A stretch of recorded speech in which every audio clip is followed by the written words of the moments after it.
বরাত পালন করা কি বিদআত? শবে বরাত উপলক্ষে আনুষ্ঠানিকতা করা, সিন্নি দেওয়া, আপনার ওই যে আপনার কি হালুয়া বিতরণ করা, একটা জাল হাদিস বানাইছে যে নবীজি দাঁত ভাঙছে এই জন্য হালুয়া খাইছে, এই জন্য আমরা হালুয়া খাই। মানে কত বড় চিটারি আপনি চিন্তা করেন। আপনার বাপের কথা কথা ঠ্যাং ভাঙছে এই জন্য উনি একটা ইয়া নিছে, কি বলে এগুলাকে, একটা লাঠি নিছে মনে করেন, লাঠি দিয়ে বেচারা ঠ্যাঙা ঠ্যাঙা হাঁটে, কারণ ঠ্যাং ভেঙে গেছে।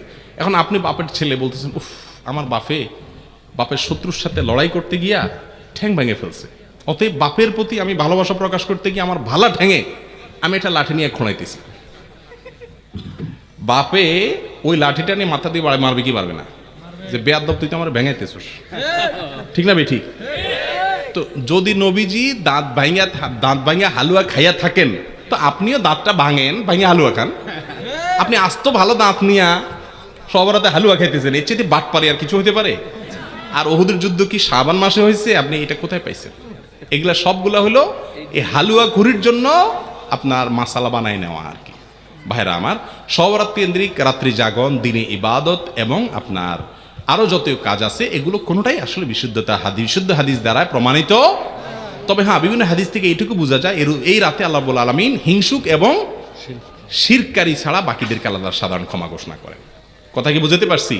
আর যেহেতু শাবান মাস নফল রোজা মাস, অতএব অন্য দিনের মতো ওই দিন রোজা রাখতে পারেন, কিন্তু সবরাত উপলক্ষে স্পেশাল রোজা, এটাও বিশুদ্ধ হাদিস দ্বারা প্রমাণিত না।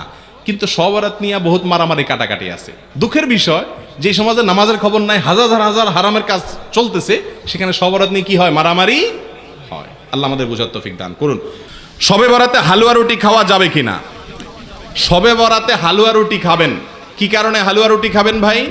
আমাদের দেশে শবে বরাতে হালুয়া রুটি এই জন্য খায়, বলে যে আমাদের নবীজি উহুদের যুদ্ধে দাঁত ভেঙে গেছে, দাঁত ভাঙার পরে তিনি কি খাইছেন? হালুয়া রুটি খাইছে। এই জন্য শবে বরাতে নাকি এই ঘটনা ঘটছে, এই জন্য আমরাও কি খাই? হালুয়া রুটি খাই।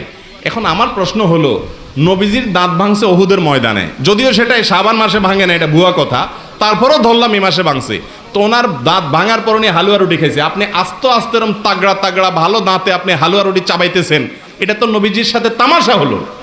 কি বলেন? একজন বাপ পা ভেঙে গেছে, বেচারা একটা লাঠি দিয়ে ভর করে খোলায় খোলায় হাঁটে, আপনার দুইটা একেবারে তাগড়া পাও, সুঠাম পাও, সুস্থ, আপনি একটা লাঠি নিয়ে কি করতেছেন? খোলায় খোলায় হাঁটতেছেন, ভালো পাও। আপনার বাপে দেখে খুশি হয়ে যাবে না যে আমার ছেলে কত ভালোবাসে আমাকে, যে আমি খোঁড়াইতেছি এই জন্য ভালো পাও নিয়ে খোঁড়াইতেছে লাঠি নিয়ে? খুশি হবে না? দূরে জুতা দিয়ে পিটা দিবে, বেয়াদব তুই আমার সাথে ইয়ার কি করতে আইছস? নবীজির দাঁত ভাঙে হালুয়া রুটি খাইছে বুঝলাম, তো আপনি তাগড়া দাঁতে হালুয়া রুটি খাইতেছেন কোন চোখে? তো তামাশা করা নবীজির সাথে, ঠিক না ভাই ঠিক? এগুলা ভুয়া কাজ, এগুলা করবেন না। শবে বরাত উপলক্ষে হালুয়া রুটি খাওয়া এটা গর্হিত কাজ, পটকা ফুটায় যুবক ছেলে ফেলে গর্হিত।